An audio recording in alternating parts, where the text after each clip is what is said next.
வணக்கம். நான் doctor Joseph Gnanaraj. இது டாக்டர் லாஜிக் 360. உங்கள் ஆரோக்கியம் எளிதானதாகவும் அறிவானதாகவும் ஆகும் இடம். எல்லா நாளும் போல தான் அன்னைக்கும் ஒரு சாதாரண காலை பொழுதா அந்த பெண்ணுக்கு ஆரம்பிச்சது. ஜன்னல் வழியா வர்ற காலை வெயில், ஃபில்டர் காஃபியின் வாசனை எல்லாமே பர்ஃபெக்டா இருந்துச்சு. ஆனா அந்த பெண்ணின் மூளைக்குள்ள ஒரு சிறிய புயல் ஆரம்பமானது. திடீர்னு கண்ணு ஓரத்துல லைட் ஸ்பார்க் அடிச்ச மாதிரி இருந்தது. அப்புறம் கொஞ்ச நேரத்துல என்ன ஆச்சுன்னா, மின்னல் மாதிரி கண்ணுக்குள்ள லைட் தெறிக்க ஆரம்பிச்சது. அப்புறம் கண்ணு கூச ஆரம்பிச்சது. சின்ன சத்தம் கேட்டா கூட அந்த பெண்ணுக்கு எரிச்சல் வந்தது. அப்புறம் வாந்தி வர்ற மாதிரி இருந்தது. வயிறு புரட்டுற மாதிரி இருந்தது. கொஞ்ச நேரத்துல என்ன ஆச்சுன்னா, தலை விண்ணு விண்ணுன்னு தெறிக்க ஆரம்பிச்சதுங்க. பாவம். அதுதான் மைக்ரைன். வடிவேலு சொல்ற மாதிரி, ஆஹா மண்டை பத்திரம், இவன் அடிக்கிற அடியை பார்த்தா அழுகழுகையா வருது அப்படின்னு சொல்ற மாதிரி இந்த மைக்ரைன் ஒரு பெரிய பயங்கரமான தலைவலி.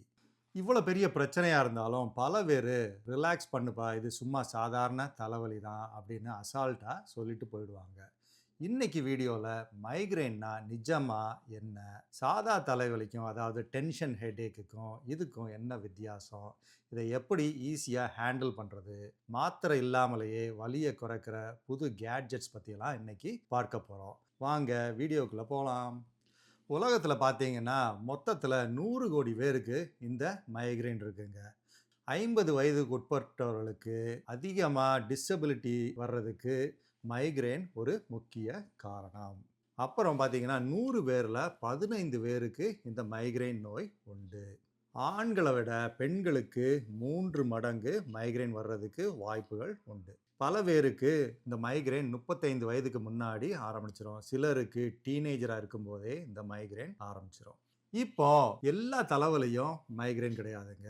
காமனா தலைவலி எதனால வருதுன்னு பார்த்தீங்கன்னா டென்ஷன்னால தலைவலி வரக்கூடும். அதை நம்ம டென்ஷன் ஹெடேக்னு சொல்கிறோம். இந்த டென்ஷன் ஹெடேக் எப்படி இருக்குன்னு பார்த்தீங்கன்னா, தலையில் ஒரு டைட்டான ஹெல்மெட் மாட்டினா இந்த இடத்துல அப்படியே ப்ரெஷர் முன்னாடியும் இந்த சைட்லேயும் ஒரு ப்ரெஷர் போட்டு அழுத்துற மாதிரி இருந்தால் அது டென்ஷன் ஹெடேக்காக இருக்கக்கூடும்.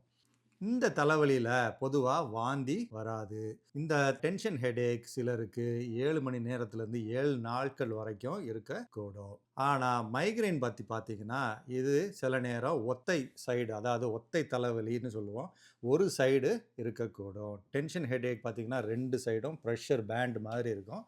இந்த மைக்ரைன் ஒரு சைடு இருக்கும். அது த்ராபிங், விண்ணு விண்ணுன்னு தெரிக்கிற மாதிரி இருக்கும். மூமெண்ட்ஸ், அதாவது லேசா அசைஞ்சா கூட அந்த தலை வலிக்கிற மாதிரி இருக்கும். லேசா அசைஞ்சாலோ நடந்தீங்கனாலோ தலை வலிக்கும். அப்புறம் இதோட சேர்ந்து வாந்தி வர்ற மாதிரி இருக்கும். வெளிச்சம் சத்தத்தெல்லாம் பார்த்தா எரிச்சல் வரும். சிம்பிளா சொல்லணும்னு பார்த்தீங்கன்னா உங்க பெர்மிஷன் இல்லாமையே உங்க தலைக்குள்ள ஒரு ஒளியும் காட்சி நடக்கிற மாதிரி இருக்கும்.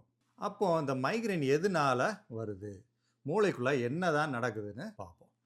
நம்ம மூளை ஒரு பெரிய கம்ப்யூட்டர் மாதிரி. அதில் நிறைய வயர்கள் இருக்குது. அதுதான் நரம்புகள். மைக்ரைன் அப்போ என்ன நடக்குதுன்னா, இந்த நரம்புகள் குழம்பி போய் நிஜத்தில் எந்த வலியும் இல்லாத போது கூட, அதாவது கையில் கால்லையோ ஏதோ அடிபடாமல் இருந்த போது கூட இந்த நரம்புகள் குழம்பி போய் ஒரு வலிக்குதுன்னு தப்பாக நம்ம மூளைக்கு சிக்னலை கொடுக்கும். அப்போ என்ன ஆகுதுன்னா மூளையிலிருந்து சிஜிஆர்பி அப்படின்னு, அதாவது கால்சிட்டோனின் ஜீன் ரிலேட்டட் பெப்டைட், இதெல்லாம் பற்றி நீங்கள் ஒரி பண்ண தேவையில்லை. ஆனால் சிஜிஆர்பி அப்படின்னு ஒரு கெமிக்கல் ரிலீஸ் ஆகுது. இந்த கெமிக்கல் என்ன பண்ணுதுன்னா நம்ம மூளையில் இருக்கிற இரத்த நாளங்களை வீங்க வச்சு விண்ணு விண்ணுன்னு தெரிக்கிற மாதிரி நமக்கு தலைவலியை உண்டாக்குது. எந்த அடியும் வாங்காமலே வலி சிக்னல் போகும்.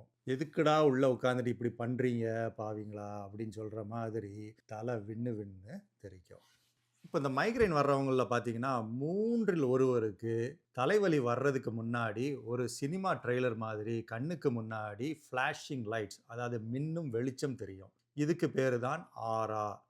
அமைதியான தண்ணியில் நம்ம கல்லை தூக்கி போட்டோம்னா அந்த அலைகள் அப்படியே பரவுற மாதிரி நம்ம மூளையில் எலக்ட்ரிக்கல் இம்பல்ஸ் பரவி நம்ம பார்வை நரம்புகளில் நடக்கிற எலக்ட்ரிக்கல் மாற்றங்கள் தான் இதற்கு காரணம். இந்த ஆரா வந்து 5லிருந்து 60 நிமிடம் வரைக்கும் இருக்கும். மைக்ரேன் வரப்போகுது, ரெடியா இரு அப்படின்னு நம்ம மூளை நமக்கு கொடுக்குற வார்னிங் நோட்டீஸ் தான் இந்த ஆரா. இப்ப மைக்ரேனை தூண்டுற வில்லன்கள் யாரு? அதாவது ட்ரிகரிங் ஃபேக்டர்ஸ் யாருன்னுலாம் பார்ப்போம். இந்த மைக்ரேன் சும்மா ரேண்டமா வராது. இதுக்கு சில ட்ரிகர்ஸ் இருக்கு. வெடிக்கு தீ வைக்கிற தீப்பொறி மாதிரி இந்த ட்ரிகர்ஸ். அது என்னதுன்னு பார்த்தோம்னா, சரியான தூக்கமின்மை. தூக்கம் ரொம்ப முக்கியம் பாஸ். சாப்பாடு சாப்பிடாம இருக்கிறது, மீல்ஸை ஸ்கிப் பண்ணுறது, மன அழுத்தம் முக்கியமான ஃபேக்டர்.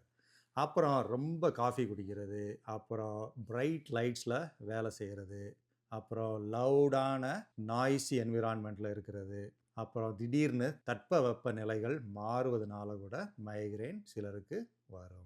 இப்போ மைக்ரேன் வந்ததுக்கப்புறம் எப்படி ட்ரீட் பண்ணலான்னு பார்த்தீங்கன்னா, தலைவலி ஆரம்பித்த உடனே தடுத்து நிறுத்துறதுக்கு, அதாவது அந்த ஆரா வந்த உடனே சிலருக்கு மைக்ரேன் வரப்போகுது அப்படின்னு தெரிஞ்ச உடனே நீங்கள் ஐபுப்ரோஃபனோ இல்லை பேராஸ்டமலோ இல்லை ஆஸ்பிரினோ எடுத்துக்கலாம். டாக்டர் சில நேரம் சுமாட்ரிப்டன் அப்படிங்கிற மருந்து கொடுப்பாங்க. இந்த சுமாட்ரிப்டன் வந்து சிஜிஆர்பி கெமிக்கல் ரிலீஸ் ஆகாமல் தடுக்கும். இதில் கோல்டன் ரூல் என்னன்னு பார்த்தீங்கன்னா, தலைவலி ஆரம்பித்த உடனே மாத்திரையை போடணும், வெயிட் பண்ணாதீங்க. இப்போ சிலருக்கு ட்ரிப்டன்ஸ், அதாவது சுமாட்ரிப்டன் போட முடியாது. இப்போ யாருக்கெல்லாம் சுமாட்ரிப்டன் போட முடியாதுன்னு பார்த்தீங்கன்னா, இருதய நோய், அதாவது இருதயத்தில் இரத்த நாளங்களில் அடைப்பு இருந்து ஏற்கனவே ஹார்ட் அட்டாக்கோ இல்லை அடைப்புகள் இருந்தாலோ அவங்க இந்த ட்ரிப்டன்ஸை அவாய்ட் பண்ணுறது நல்லது. அவங்களுக்கெல்லாம் இப்போ ஜிப்பான்ஸ், டைட்டான்ஸ் அப்படிங்கிற மருந்துகள் டாக்டர்ஸ் யூஸ் பண்ணுறாங்க. அதே மாதிரி வருமுன் காப்போம். மைக்ரேன் இருக்கிறவங்களுக்கு இந்த தலைவலி வராமலேயே தடுக்கிறதுக்கு சில மருந்துகள் நம்ம யூஸ் பண்ணலாம். பர்டிகுலராக பார்த்தீங்கன்னா பீட்டா பிளாக்கர்ஸ், அப்புறம் டோப்ரமேட், அமிட்ரிப்டலின், இந்த மாதிரி மருந்துகள்லாம் டாக்டர்ஸ் யூஸ் பண்ணி மைக்ரேன்ஸ் வராமல் தடுப்பாங்க. அப்புறம் முக்கியமானது பார்த்தீங்கன்னா போட்டாக்ஸ் இன்ஜெக்ஷன். அழகுக்கு மட்டும் இல்லைங்க போட்டாக்ஸ் இன்ஜெக்ஷன், மைக்ரேனுக்கும் போட்டாக்ஸ் இன்ஜெக்ஷன் உதவும்.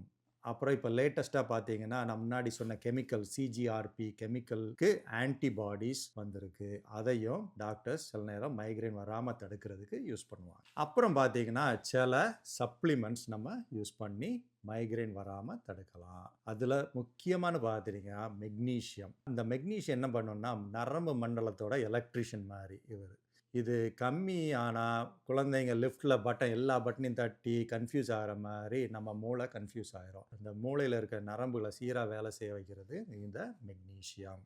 அப்புறம் பார்த்தீங்கன்னா வைட்டமின் B2, ரைபோஃப்ளேவின். இது மூளைக்கு தேவையான ஃபியூவல் மாதிரி. பிரெயின் செல்லுகளுக்கு ஒரு பேட்டரி அப்கிரேட் மாதிரி கொடுக்கும் இந்த ரைபோஃப்ளேவின், வைட்டமின் B2. அப்புறம் CoQ10, மூளை செல்லுகளுக்கு இருக்கிற எனர்ஜி ஜென்ரேட்டர் மாதிரி இந்த CoQ10 மைக்ரேன் வராமல் தடுக்கக்கூடும். அப்புறம் பார்த்தீங்கன்னா மெலட்டோனின், இந்த ஜெட்லாகுக்கு யூஸ் பண்ணுற மெலட்டோனின் கூட நமக்கு தூக்கத்தை வர வைத்து மைக்ரேனை தடுக்கக்கூடும். ஸோ இந்த supplements magnesium, vitamin B2 or riboflavin, CoQ10, மெலட்டோனின்லாம் சிலர் யூஸ் பண்ணி மைக்ரேன் வராமல் தடுக்க முடியும். அப்புறம் நம்ம லைஃப் ஸ்டைல் ஹேபிட், இது ரொம்ப முக்கியம். குறைஞ்சது 7லிருந்து 8 மணி நேரம் தூங்குங்க, நேரம் தவறாமல் சாப்பிடுங்க, நிறைய தண்ணி குடிங்க, எக்ஸசைஸ் நல்லா பண்ணுங்க. மன அழுத்தம் குறைக்கிறதுக்கு தியானம் முக்கியம், யோகா பண்ணலாம். அதே மாதிரி மூச்சு பயிற்சி, பிராணயாமம் பண்ணாலும் மைக்ரேன் வராமல் தடுக்குன்னு சில ஸ்டடீஸில் கண்டுபிடிச்சிருக்காங்க. இந்த பிராணயாமம் பார்த்தீங்கன்னா அனோம் விலோம் பிராணயாமம். இந்த அனோம் விலோம் பிராணயாமம்னா ஒரு மூக்கு வழியாக மூச்சை உள்ளே இழுத்து இந்த கையை இப்படி வச்சுக்கிட்டு அந்த பெருவிரல் சுண்டு விரலையும் மோதிர விரலையும் இப்படி வச்சுக்கிட்டு இந்த ரைட் நாஸ்ட்ரில் இப்படி அமுக்கிட்டு அதுக்கப்புறம் மூச்சை இது வழியாக இந்த அடுத்த லெஃப்ட் நாஸ்ட்ரில் வழியாக மூச்சை உள்ளே இழுங்க. இது 1 கவுண்ட்டுன்னு வச்சுக்கிட்டிங்கன்னா இதை மாதிரி 4 கவுண்ட்டுக்கு மூச்சை உள்ளே வச்சிருக்கணும் இப்படி மூடிட்டு.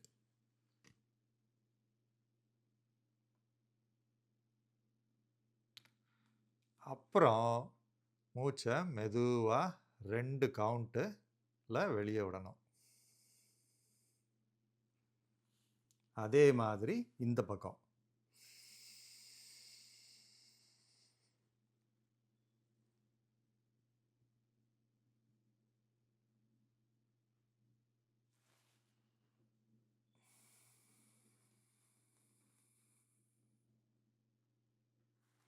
ஸோ மூச்சை இழுக்கிறது 1, அடுத்து மூச்சை உள்ளே வச்சிருக்கிறது 4, அடுத்து மூச்சை வெளியே விடுறது 2. இந்த ரேஷியோ 1:4:2 அப்படின்னு நீங்கள் ஞாபகம் வச்சுக்கிட்டு மூச்சு பயிற்சி பண்ணிங்கனாலும் மைக்ரேன் வர்ற சான்ஸை குறைக்கலாம். இது ஒரு டைப்பான பிராணாயாம பயிற்சி. அப்புறம் இப்போ ரீசெண்டாக டெக் கேட்ஜெட்ஸ் நிறையா வந்திருக்கு. மூளை நரம்புகளை சிறிய விதமாக தூண்டுதல் செய்து மைக்ரேனை தடுக்கக்கூடும்.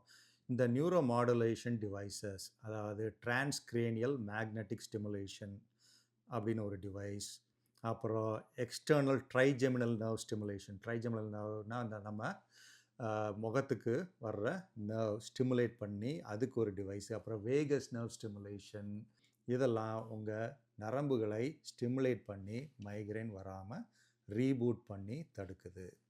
ஸோ இந்த மாதிரி மாத்திரைகள், உங்கள் லைஃப் ஸ்டைல் மாற்றம், அப்புறம் இந்த கேட்ஜெட்ஸ்லாம் யூஸ் பண்ணி வடிவேலு சொல்கிற மாதிரி எவ்வளோ அடித்தாலும் இவன் தாங்குவான்டா அப்படின்னு நம்ம வலியை தாங்கணும்னு கட்டாயம் தேவை கிடையாது. இதை யூஸ் பண்ணி நம்ம வலி வராமல் தடுத்து கொள்ளலாம். ஸோ மைக்ரேன்னு பார்த்தீங்கன்னா இது நரம்புகள், பிரெயினில் உள்ள கெமிக்கல், மூளையில் உள்ள அலைகள் சம்பந்தப்பட்ட ஒரு பிரச்சனை. ஆனால் பயப்பட தேவையில்லை.